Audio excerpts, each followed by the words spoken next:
The Houston Rockets pulled off what appeared to be the steal of the offseason, acquiring future Hall of Famer Kevin Durant without giving up any of their prized young talent. But 2 months later, a shocking reality has emerged. Durant still hasn't signed his expected contract extension, and the Rockets seem in no hurry to offer it. This unprecedented standoff reveals a dangerous game of chicken playing out between one of basketball's most sensitive superstars and a franchise determined to rewrite the NBA's power structure. For the past decade, the league operated under one simple rule. When you trade for a superstar, you immediately back up the Brinks truck. Yet Houston is boldly breaking convention, refusing to automatically offer the 35-year-old Durant his full $122 million max extension. Their gamble? That in today's tighter financial climate, with the new CBA's harsh luxury tax penalties, even a player of Durant's caliber might accept less for long-term security. But those familiar with Durant's history know this is playing with fire. From his messy Oklahoma City exit to the Brooklyn implosion,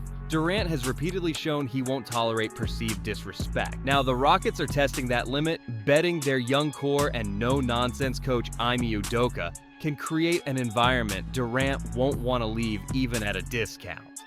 It's a high-stakes strategy that could either cement Houston as the NBA's new model franchise or blow up their championship dreams before the season even tips off. Houston's front office isn't just negotiating with Kevin Durant. They're rewriting the NBA's playbook for how teams deal with superstars. For years, franchises bent over backward to accommodate elite players. Max contracts with player options, trade kickers, and no trade clauses were the norm. But the Rockets are exploiting a seismic shift in league economics, turning the tables with brutal efficiency. The strategy is simple leverage, the new CBA's financial chokehold against player demands. With the league's punitive second apron penalties, fewer teams can afford to offer blank checks. Houston knows Durant's options are limited. At 35, with a recent injury history and a reputation for volatility, the market won't treat him like it would have 5 years ago. So instead of offering the standard 2-year, $122 million max extension, the Rockets are lowballing him, reportedly proposing a shorter deal with team-friendly terms, possibly even incentives tied to games played. This isn't an isolated tactic. Look at how Houston handled their young core. Jalen Green took less than the maximum. Jabari Smith Jr. signed for well below his projected value. Even Fred VanVleet returned on a cheaper deal after the Rockets declined his team option. The message is clear. We don't pay for past accolades, we pay for future production. And Durant, despite his legendary status, is being treated no differently. But here's where it gets risky. Durant has never been just another player. His career has been built on proving people wrong, whether it was the bus rider narrative in Golden State or the backlash in Brooklyn. Now, Houston is giving him the ultimate motivator, the disrespect card. If he feels slighted, this could spiral fast. The Rockets are betting their culture can withstand that pressure. History suggests otherwise. At 35 years old, Kevin Durant finds himself in uncharted territory for the first time in his career. His leverage isn't absolute. The Rockets' hardball tactics expose the brutal reality facing the future Hall of Famer. His legendary resume now battles against the undeniable red flags of age, durability, and reputation. The injury concerns are impossible to ignore. Durant has missed significant time in 4 of the last 5 seasons, from the devastating Achilles tear to recurring hamstring and MCL issues. While he remains one of the game's most unstoppable scorers, Houston's medical staff reportedly flagged his recent decline in lateral quickness and defensive metrics. These aren't abstract concerns, they're the difference between a max commitment and the Rockets' current offer, which sources say includes partial guarantees and games played incentives. But the deeper issue lies in Durant's complicated NBA narrative. His exits from Oklahoma City, Golden State, Brooklyn, and Phoenix followed eerily similar patterns: initial optimism giving way to quiet frustration, then public implosions.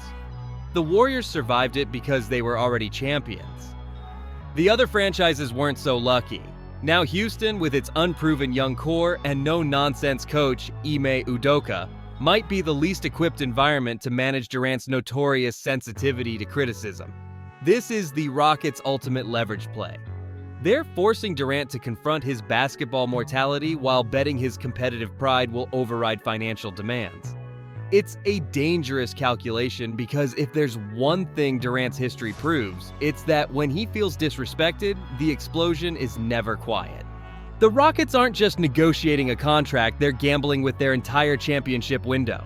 Every day this standoff continues, the risks multiply for a franchise that finally has everything to lose. The financial implications cut both ways. Sure, saving $20 to $30 million on Durant's extension could help them avoid the dreaded second apron down the road. But what's the cost if this backfires? Imagine the domino effect. A disgruntled Durant poisoning the locker room, stunting the development of Green and Thompson, and making Houston a toxic destination just as they're trying to establish themselves as contenders. The Warriors could recover from Durant's departure because they had championships in the bank. The Rockets have no such safety net. Even if this works, if Durant reluctantly signs a team-friendly deal, the precedent could haunt them. Future free agents will remember how Houston treated a first-ballot Hall of Famer. The next superstar trade target might think twice about waiving a no-trade clause. And when it's time to extend Thompson or Şengün, will they happily take discounts after watching the Durant drama unfold?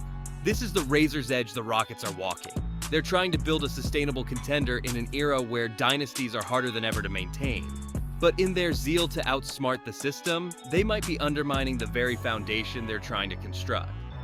The difference between visionary and reckless often comes down to results, and right now, Houston's future hinges on whether they've misjudged the most volatile superstar of his generation. Beneath the surface of this contract stalemate lies a nightmare scenario Houston desperately wants to avoid, but may have already triggered. History shows that when Kevin Durant feels slighted, the explosion isn't just inevitable, it's catastrophic. And the Rockets have just handed him the ultimate detonator. Consider the pattern. In Golden State, it started with subtle media jabs about not feeling appreciated before erupting into the infamous bus rider controversy. In Brooklyn, quiet frustration over Steve Nash's coaching snowballed into a trade demand that dismantled a super team. Phoenix saw him reportedly clash with coaches over offensive schemes before their first-round collapse. Now Houston, with their public hardball tactics and leaked concerns about his age, has created the perfect conditions for disaster movie Durant, the sequel. The real danger isn't Durant leaving in 2026, it's what happens if this festers during the season. Imagine the optics, a missed game for load management becoming a Twitter firestorm, a heated timeout exchange with I'm Udoka going viral, passive-aggressive post-game comments that fuel weeks of speculation. For a young team learning how to win, this could be catastrophic. Jalen Green and Amen Thompson don't have the championship pedigree to police the locker room like Draymond Green once did. This isn't just about basketball, it's about human nature. The Rockets are betting against 15 years of evidence suggesting Durant would rather burn bridges than feel disrespected. And if they're wrong, the fallout could set the franchise back 5 years. The contract numbers won't matter when the real cost becomes a lost generation of talent stuck in the aftermath of a nuclear superstar meltdown. The Houston Rockets are attempting something no NBA franchise has ever dared to out-leverage Kevin Durant at the height of his career. This isn't just a contract negotiation, it's a high-stakes psychological chess match with franchise-altering consequences. History suggests they're wrong on both counts. Durant's exits from Oklahoma City, Brooklyn, and Phoenix prove that when he feels betrayed, the damage is irreversible. And their promising young roster from Jalen Green to Amen Thompson lacks the veteran leadership to stabilize a potential meltdown. The cruel irony? The Rockets might win this negotiation only to lose everything else. Even if Durant signs a team-friendly deal, the resentment could fester. One bad loss streak, one heated film session, one perceived slight from management. That's all it takes to trigger the explosion they can't afford. This was always the risk of acquiring Durant. His brilliance comes with volatility, his greatness with fragility. The Rockets knew this when they made the trade. Now they're testing the limits in ways no franchise ever has. Either they'll revolutionize how teams deal with aging superstars, or become the latest cautionary tale in the Kevin Durant Chronicles. There may not be a middle ground. Like this video if you think the Rockets are playing this all wrong. Subscribe and hit the notification bell because this story is far from over. When Durant makes his decision, you'll want to hear our instant breakdown. The real drama hasn't even started yet.